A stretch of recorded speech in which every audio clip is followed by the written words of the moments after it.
మీ అభిప్రాయం ఏంటి? 60 రోజుల రేవంత్ రెడ్డి గారి పాలనలో కేవలం ప్రచారమే ఉన్నది తప్ప అంటే పెద్దగా నాకు గ్రౌండ్ లెవెల్లో తెలంగాణ రూపురేఖలు మార్చే ఒక విప్లవాత్మకమైన కార్యక్రమం రేవంత్ రెడ్డి గారు ఇప్పటివరకైతే నాకైతే కనిపించలేదు. ఓకే. అంటే తెలంగాణ ప్రజలు కేసీఆర్ గారిని వారి దౌర్జన్యాలను వారి అణచివేతను తట్టుకోలేక అంతకన్నా ఏమంటారు ఇక బెస్ట్ పాసిబుల్ ఆప్షన్ ఆయన కాకుంటే ఎవరైనా ఉన్నప్పుడు వారికి కాంగ్రెస్ పార్టీ కనిపించింది. అందుకొరకే కాంగ్రెస్ పార్టీని గద్దెనెక్కించింది తప్ప కాంగ్రెస్ పార్టీ ఏదో తెలంగాణను విప్లవాత్మకంగా మారుస్తారు, దాని రూపురేఖలు మారుస్తారు అని అయితే నాకు అనిపించలేదు. సో అందుకొరకు ప్రజలు కాంగ్రెస్ని గద్దెనెక్కించారని నేను అనుకోవచ్చు. సార్ అది ఎక్కిచ్చారు, అయిపోయింది. ఇప్పుడు 60 days లో వాళ్ళ లైన్ అలా వాళ్ళు టీఆర్ఎస్ వాళ్ళు ఫస్ట్ లో ఏం చేసిండ్రు అదే చేస్తున్నారు. టీఆర్ఎస్ వాళ్ళు 2014లో ఏం చేసిండ్రు, సమగ్ర కుటుంబ సర్వే అన్నారు. వీళ్ళు ఏమంటున్నారు, ప్రజాపాలనకై అందరి దగ్గర అప్లికేషన్లు తీసుకున్నారు. ఆయన ఒక రోజులో చేసిండు, మీరు నెల రోజుల్లో చేసిండు. నెల రోజుల్లో సర్వేకే పోయింది. సర్వే డేటా బయట పెడతారా? సర్వే అక్కడ సమగ్ర కుటుంబ సర్వే చేసి అది 10 సంవత్సరాలు ముఖ్యమంత్రి గారు అప్పుడు ముఖ్యమంత్రి రాజకీయంగా వాడుకున్నారు. ఇప్పుడు సర్వే డేటా బయట పెడతారా? బయట పెట్టి ఏం చేస్తారు? ఇప్పటి వరకు వాళ్ళు 6 హామీలు అన్నారు. 6 హామీల్లో వాళ్ళు ఇచ్చింది ఏంటి? 60 రోజుల్లో ఇచ్చిన ఒకటే ఒక హామీ, ఆర్టీసీ బస్సుల్లో ఉచితంగా మహిళలను ప్రయాణించిపోయి చేయడం, అంతే. దానికి రకరకాల కండిషన్స్. ఇంకా మిగతా 5 హామీలు ఏమైనాయి? విద్యార్థులు ఇప్పుడు పొద్దున నాకు అమెరికా నుంచి ఒక కాల్ వచ్చింది, సార్ నేను అంబేద్కర్ ఓవర్సీస్ విద్య అనేది అమెరికా వచ్చిన కానీ నాకు మార్కులు నేను అన్నిటికి ఎలిజిబుల్ ఉన్నా కూడా నాకు రావడం లేదని, లేకపోతే మాకు ఇవి రావడం లేదు అని అంటున్నారు.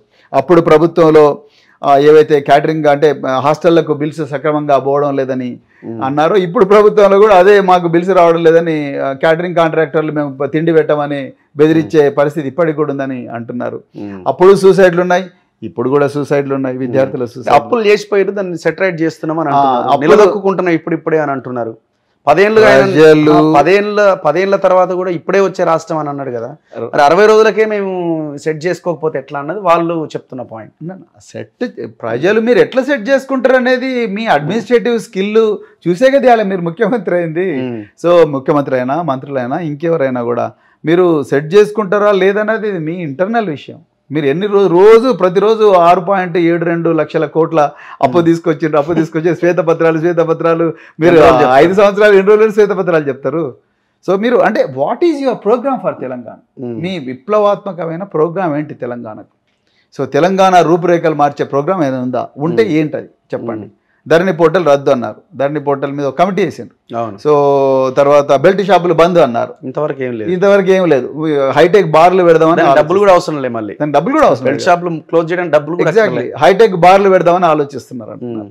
సో అట్లా నేను వాళ్ళను 60 రోజుల్లోనే మొత్తం డిసైడ్ చేయలేరు కాబట్టి నేను వాళ్ళను ఏమంటారు ఇక విమర్శించాలనే విమర్శ నేను అట్లాంటి నేను మరి అంత ప్రొఫెషనల్ రాజకీయ నాయకుడిని కాదు. సో కానీ అంటే నాకు పెద్దగా అంటే అరే నిజంగా తెలంగాణ రూపురేఖలు మారబోతున్నాయి అంత ఎగ్జైటింగ్గా. ఉదాహరణకు మీరు మంచి ప్రశ్న వేశారు కాబట్టి చెప్తున్నా, అసైన్డ్ భూములు. మరి అసైన్డ్ భూముల మీద ఆనాడు మరి రాజశేఖర రెడ్డి గారు ఇస్తే కేసీఆర్ గుంజుకున్నాడని అన్నది మరి ఈ కాంగ్రెస్ రాహుల్ గాంధీ స్టేట్మెంట్. రాహుల్ గాంధీ చిన్న భూములు మొత్తం పేదలకు పంచుతామని 30,000 ఎకరాల భూము మరి ఇలా ప్రభుత్వం గుంజుకున్నది, కేసీఆర్ ప్రభుత్వం. అప్పుడు గుంజుకొని రకరకాల రియల్ ఎస్టేట్ వెంచర్లు చేసి అది చేసి వాళ్ళ గొంతు మీద కత్తి పెట్టి మీరు 500 గజాలు 5 ఎకరాలు ఉంటే 500 గజాలు తీసుకొని వెళ్ళిపోండి ఇక్కడ నుంచి అన్నారు. సో అలాంటిది మరి వాళ్ళ డబ్బులు వాళ్ళకి ఇవ్వాలిగా, వాళ్ళ భూమి వాళ్ళకి ఇవ్వాలి కదా. దాని మీద ఏం కార్యక్రమం లేదు. కాంట్రాక్ట్లలో మరి ఎస్సీ ఎస్టీ బీసీ వర్గాలకు జనాభా నిష్పత్తి ప్రకారం ఆ కాంట్రాక్ట్లు వాళ్ళకి పంచాలండి, అది ఉన్నదండి. ఒక జీవో కాదండి, ఒక జీవో ఇస్తే అయిపోతుంది. జీవోలు అట్లాంటివి ఎంతసేపు మనకు ఆ గత ప్రభుత్వం అది చేసింది, గత ప్రభుత్వం చేసింది. ఓకే, కానీ మరి మీరేం చేయబోతున్నారు అనే దాని మీద వాళ్ళు మరి ఫస్ట్ బడ్జెట్ పెట్టలేదు. అందుకొరకే నేను ఆ ఫస్ట్ బడ్జెట్ కోసం వెయిట్ చేస్తున్నా, చూద్దాం. సో మరి ఇప్పుడు పార్లమెంట్ ఎలక్షన్ల సందర్భంగా నిన్న ఏదో ఒక న్యూస్ చూశాను, మీరు మాకు ఓటేస్తేనే మీకు 6 గ్యారెంటీలు వస్తాయని అన్నట్టుగా ఒక న్యూస్ చేస్తే మళ్ళీ ఇక వారికి మరి రేవంత్ రెడ్డి గారికి గత ప్రభుత్వంలో ఉండే ముఖ్యమంత్రికి ఈ రేవంత్ రెడ్డి గారికి మళ్ళీ తేడా లేకుండా పోతా అనేది అని అనిపిస్తుంది. కానీ 60 రోజులు ఈజ్ టూ షార్ట్. గవర్నమెంట్ వచ్చిన తర్వాత మిమ్మల్ని కూడా వాళ్ళు కలిసి సంప్రదించినట్టు వార్తలు వస్తున్నాయి. ఒకటి